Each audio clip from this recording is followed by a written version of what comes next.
when did you really know that this was happening? And I knew not at 100. The 100% was on June 7th when Lionel Messi said from Paris that he was coming to Miami.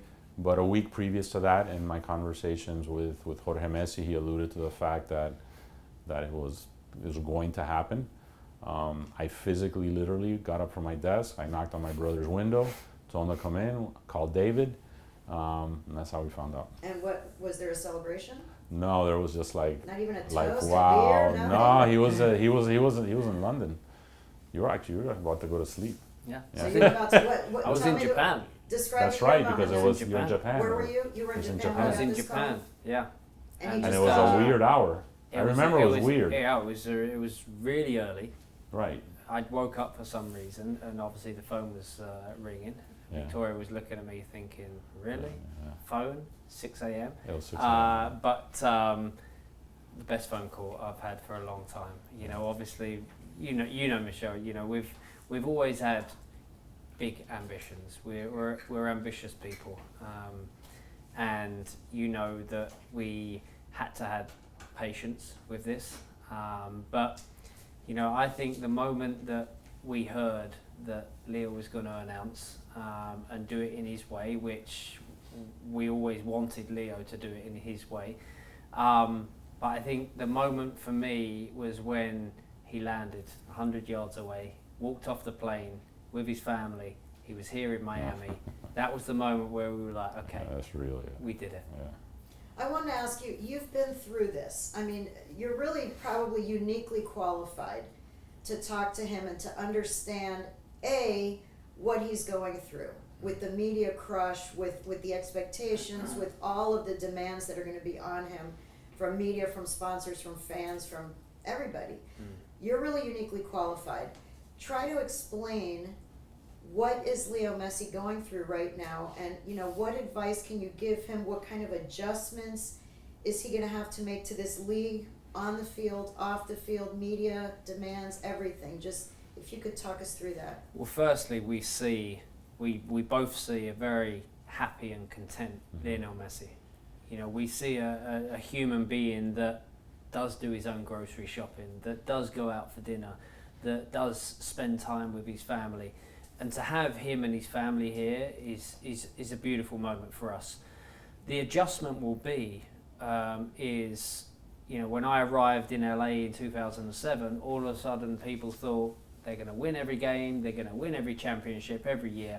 And it doesn't happen like that. You know, we have to be patient. We have to be able to give Leo, Sergio, Jordi the opportunity, Tata, the opportunity to ease into this, because it does need that. There is going to be some adjustment.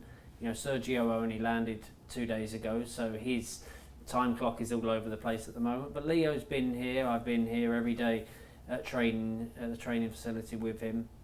I see what he's like physically.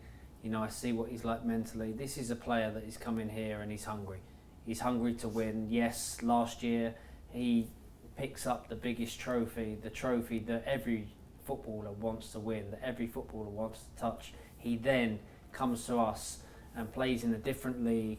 He's at a stage of his career that he's made a decision now to win more trophies. He wants to win more trophies, but he also wants to leave a legacy. He also wants to inspire the next generation in a different country. But, you know, we talked about it the other day. The eyes of the world, not just America, the eyes of the world are on Miami. The eyes of the world are on the MLS and on Inter Miami.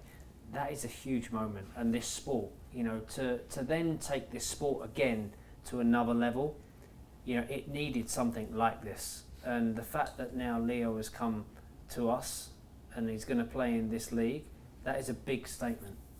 But one last follow-up, and I know, Molly, we're on a clock. What do I have? 2 minutes. 2 minutes, okay. On the field, you've played in this league, and you've watched the league now forever.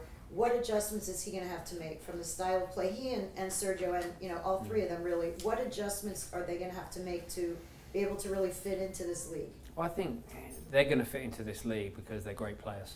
I think at the end of the day, you know, we always spoke about if we bring Leo to this team, we surround him with the right players and the right people, and also make sure he's happy, not just on the field, but off the field as well. But that goes for also Sergio. You know, we're not talking about any midfield player here. He's one of the most, I said it at the weekend, he's one of the most complete midfielders of our generation.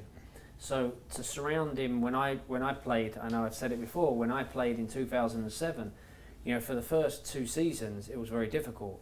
But then once Bruce Arena arrived and he surrounded me with the right players, he brought new players in, Juninho, you know, in midfield with me, Omar Gonzalez at the back, you know, obviously, and then we bring Robbie Keane in to be with me in London. You know, that was it. We felt it as a team. We felt it as individuals. I became a lot more comfortable with obviously playing, and that's what we've done here. You know, bringing Jordi in, a familiar face, bringing obviously Sergio in. You know, these players, and I've seen them on the training ground today. You know, Sergio. You know, first time Leo and Sergio have trained out there with the team. You've got Leo talking to the young players, the academy players, you know, telling them what to do, where to run, when to pass. Yeah. That's what we envisioned for our club, you know, to inspire our academy players. And to see that today was quite an emotional moment for me.